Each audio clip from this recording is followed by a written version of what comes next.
Hi ಮಕ್ಕಳ, ನಿಮಗೆ ಸೋಷಿಯಲಲ್ಲಿ ತುಂಬ ವಾರ್ಸ್ಗಳು ಬರುತ್ತೆ. ಅಂದರೆ ಕಾರ್ನಾಟಿಕ್ ವಾರ್ ಅಥವಾ Anglo Mysore war, Maratha war, Sikh war, ತುಂಬ ವಾರ್ಸ್ಗಳು ಬರುತ್ತೆ. ಅದೆಲ್ಲದನ್ನು ನೆನ್ಪಿಟ್ಕೊಳ್ಳೋದಕ್ಕೆ ಒಂದು ವಾರ್ನ ಓದ್ಬಿಟ್ಟು ಇನ್ನೊಂದು ವಾರ್ ಬಗ್ಗೆ ಓದೋಷ್ಟರಲ್ಲಿ ಹಿಂದೆ ಓದಿದ ವಾರ್ ಮರ್ತೋಗ್ಬಿಡುತ್ತೆ. ಸೊ ಅದನ್ನೆಲ್ಲ ನೆನ್ಪಿಟ್ಕೊಳ್ಳೋಕೆ ಒಂದು ಸಿಂಪಲ್ ಟ್ರಿಕ್ನ ತಂದಿದ್ದೀನಿ. ಅದು ಒಂದು PDF ಅಲ್ಲಿ ಸಿಂಪಲ್ ಆಗಿ 5 ಸ್ಟೆಪ್ಸ್ ಅಲ್ಲಿ ನಿಮಗೆ ಹೆಂಗೆ ನೆನ್ಪಿಟ್ಕೊಬೇಕು ವಾರ್ಸ್ಗಳನ್ನ ಅಂತ ಒಂದು ಸಿಂಪಲ್ ಆಗಿ ಒಂದು PDF ನ ರೆಡಿ ಮಾಡಿದ್ದೀನಿ. ಅದ್ರ ಬಗ್ಗೆ ಎಕ್ಸ್ಪ್ಲೇನ್ ಮಾಡ್ತಾ ಹೋಗ್ತೀನಿ. ಆ PDF ನಿಮಗೆ ಬೇಕು ಅಂತ ಅಂದ್ರೆ ಕಮೆಂಟ್ ಮಾಡಿ. ಸೊ ಕಮೆಂಟ್ ಬಾಕ್ಸ್ ಅಲ್ಲಿ PDF ನಾನು ಆಡ್ ಮಾಡಿಸ್ತೇನೆ ಡಿಸ್ಕ್ರಿಪ್ಷನ್ ಅಲ್ಲಿ. ಬಟ್ ಅದಕ್ಕಿಂತ ಮುಂಚೆ ಸೊ ಈ ವಾರ್ಸ್ಗಳನ್ನ ನೆನ್ಪಿಟ್ಕೊಳ್ಳೋದು ತುಂಬಾ ಮುಖ್ಯ. ಯಾಕಂದ್ರೆ ನಿಮಗೆ 5 to 10 ಮಾರ್ಕ್ಸ್ ತುಂಬಾ ಈಸಿಯಾಗಿ ಬರುತ್ತೆ. ನಿಮಗೆ ಯಾವುದೇ ಕನ್ಫ್ಯೂಷನ್ ಇಲ್ದಂಗೆ ನೆನ್ಪಿಟ್ಕೊಬಹುದು. ಮೆಮೊರೈಸ್ ಅಂದ್ರೆ ರಿವಿಷನ್ ಟೈಮಲ್ಲಿ ರಿವೈಸ್ ಮಾಡೋದಕ್ಕೂ ಕೂಡ ಹೆಲ್ಪ್ ಆಗುತ್ತೆ. ಅದು ಏನು ಅಂತ ನೋಡೋಣ. ಓಕೆ, ಒಂದು ಸಿಂಪಲ್ ಆಗಿ ನಾನು ಎಕ್ಸ್ಪ್ಲೇನ್ ಮಾಡ್ತಾ ಇರೋವಂಥದ್ದು ನಿಮಗೆ. ಒಂದು ಲಿಸನ್ ಇಯರ್. ಇಲ್ಲಿ ಒಂದು ಟೈಮ್ ಫ್ರೇಮ್ನ ಕೊಟ್ಟಿದ್ದೀನಿ. 1757 ಇಂದ 1942.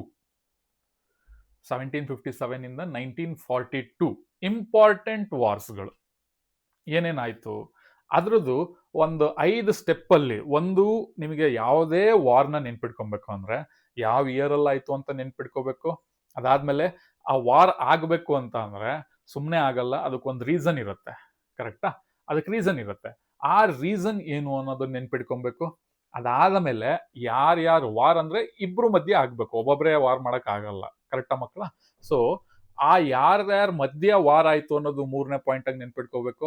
4ನೇದು, ನಿಮಗೆ ವಾರಿಂದ ಏನ್ ರಿಸಲ್ಟ್ ಬಂತು. ಈಗ ವಾರ್ ಆಗ್ಬೇಕು ಅಂದ್ರೆ ಒಂದು ರೀಸನ್ ಇರ್ಬೇಕು. ಹೌದು, ಆ ರೀಸನ್ ಉದ್ದೇಶ ಏನಾಯ್ತು, ಇದು ಈಡೇರ್ತೋ ಇಲ್ವೋ, ಔಟ್ಕಮ್ಸ್, ರಿಸಲ್ಟ್, ವಾರ್ದು ರಿಸಲ್ಟ್ ಅದನ್ನ ನೆನ್ಪಿಟ್ಕೋಬೇಕು. ಅದಾದ ಮೇಲೆ ನಿಮಗೆ ಆ ವಾರ್ನ ನೆನ್ಪಿಟ್ಕೊಳ್ಳೋದಕ್ಕೆ ಲಾಸ್ಟ್ ಸ್ಟೆಪ್ ಅಲ್ಲಿ ಒಂದು ಸಿಂಪಲ್ ಟ್ರಿಕ್ ಎಕ್ಸ್ಪ್ಲೈನ್ ಮಾಡಿದ್ದೀನಿ. ಸೊ 5 ಕಾಲಮ್ ಕಾಣ್ತಾ ಇದೆ. ಸೊ ಇದರಲ್ಲಿ ನಿಮಗೆ ಕಾಣಿಸ್ತಾ ಇದೆ ಅನ್ಸುತ್ತೆ. ಕಾಣಿಸ್ತಾ ಇದೆ. ಲೆಟರ್ಸ್ ಕಮ್ಮಿ ಇದ್ರು ಕೂಡ. ಸೊ ಎಕ್ಸಾಮ್ 2ಗೆ ಅಂತಾನೆ ಮಾಡಿದೀನಿ. ಬಟ್ ಇದೆಲ್ಲ ಎಕ್ಸಾಮ್ ಅಂದ್ರೆ ನೆಕ್ಸ್ಟ್ 2027 ಎಕ್ಸಾಮ್ 1ಗೂ ಇದು ಯೂಸ್ ಆಗುತ್ತೆ. ಓಕೆನಾ? ಸೊ ಸಿಂಪಲ್ ಆಗಿ ಎಕ್ಸ್ಪ್ಲೈನ್ ಮಾಡ್ಬಿಡ್ತೀನಿ. ಫಸ್ಟ್, ಬ್ಯಾಟಲ್ ಆಫ್ ಪ್ಲಾಸಿ ಯಾವ ಇಯರ್ ಅಲ್ಲಿ ಆಯ್ತು? 1757 ಅಲ್ಲಿ ಆಯ್ತು. ಓಕೆ, ಸೊ ಅದು ಏನ್ reason? Conflicts between Sirajuddaula and British East India Company and Mir Jafar. Okay, ಅವ್ರಗಳು Sirajuddaula, East India Company and Mir Jafar ಇಲ್ಲಿ ಮೇನ್ ಪಾತ್ರಧಾರಿಗಳು. So conflicts between Sirajuddaula and East India Company, ಅದಕ್ಕೆ ಅದು ಬ್ಯಾಟಲ್ ಆಫ್ ಪ್ಲಾಸಿ ಸ್ಟಾರ್ಟ್ ಆಯ್ತು. ಸೊ ಇದರಲ್ಲಿ ಕೀ ಲೀಡರ್ಸ್ ಯಾರ್ಯಾರು? ಸಿರಾಜುದ್ದುಲ್ಲಾ, ರಾಬರ್ಟ್ ಕ್ಲೈವ್ ಅಂದ್ರೆ ಈಸ್ಟ್ ಇಂಡಿಯಾ ಕಂಪನಿ ಪರವಾಗಿ Robert Clive, then Mir Jafar. ಈ 3 ಜನ ಈ ವಾರಲ್ಲಿ ಬರ್ತಾರೆ. ಸೊ ಅದರಲ್ಲಿ ರಿಸಲ್ಟ್ಸ್ ಏನಾಯ್ತು? British gained control over Bengal and beginning of British rule in India. First 1757 ನಲ್ಲಿ ಬ್ಯಾಟಲ್ ಆಫ್ ಪ್ಲಾಸಿ ಆದ್ಮೇಲೆ ಸೊ ಬೆಂಗಾಲ್ ಅದ್ರದ್ದು ಕಂಟ್ರೋಲ್ ಕಳ್ಕೊಂತು. ಸೊ ಬೆಂಗಾಲ್ ಮೇಲೆ ಬ್ರಿಟಿಷ್ ಕಂಟ್ರೋಲ್ ತಗೊಂಡ್ರು. ಸೊ ಸ್ಟಾರ್ಟಿಂಗ್ ಅಲ್ಲಿ ಇಂಡಿಯಾದಲ್ಲಿ ಬ್ರಿಟಿಷ್ ರೂಲ್ ಏನಿದೆ ಅದು ಸ್ಟಾರ್ಟ್ ಆಯ್ತು. ಫಸ್ಟ್ ಸ್ಟೆಪ್ ಇಂಡಿಯಾದಲ್ಲಿ. ಸೊ ಬ್ಯಾಟಲ್ ಆಫ್ ಪ್ಲಾಸಿ ಮೂಲಕ. ಓಕೆನಾ? ಸೊ ಇದನ್ನ ನೆನ್ಪಿಟ್ಕೊಳ್ಳೋದು ಹೇಗೆ? British enter the door of India, P for Plassey.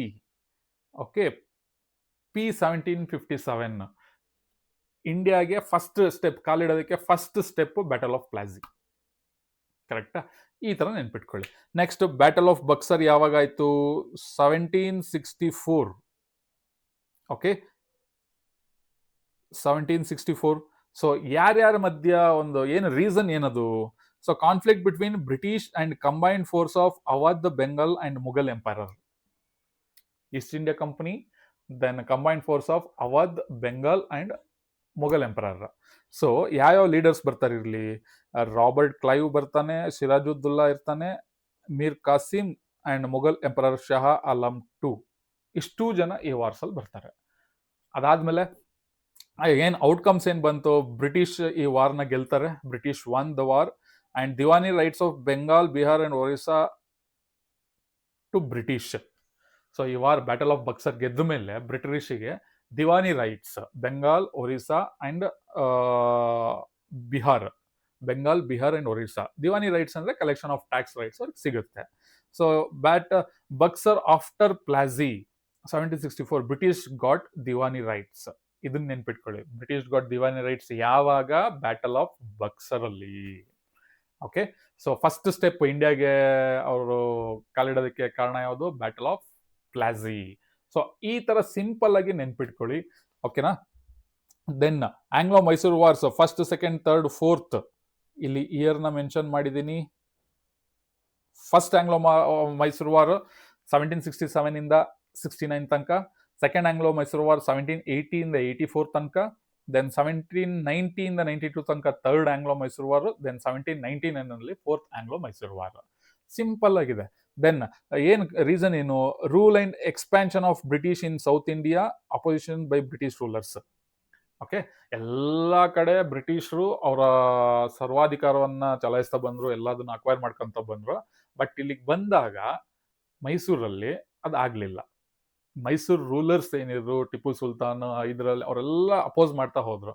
ಅವಾಗ ವಾರ್ ಆಯ್ತು. ಇದು ರೀಸನ್. ನೆಕ್ಸ್ಟ್ ಇದರಲ್ಲಿ ಯಾರ್ಯಾರು ಬರ್ತಾರೆ? Hyder Ali, Tipu Sultan, British commanders, Cornwallis, Wellesley, Harris, ಇಷ್ಟು ಜನ ಬರ್ತಾರೆ ಈ ವಾರಲ್ಲಿ. ದೆನ್ ಏನ್ rule? Mysore lost the wars. Tipu Sultan killed in 1799. Fourth Anglo Mysore war ಆಗುತ್ತಲ್ಲ, ಅವಾಗ ಟಿಪ್ಪು ಸುಲ್ತಾನ್ ಸಾಯಿಸ್ತಾರೆ. ಸೊ ಟೋಟಲ್ ಈ ಎಲ್ಲಾ ವಾರಲ್ಲೂ ಮೈಸೂರು ಆ ವಾರ್ನ ಸೋಲುತ್ತೆ. ಅದಾದ್ಮೇಲೆ British became powerful in South India.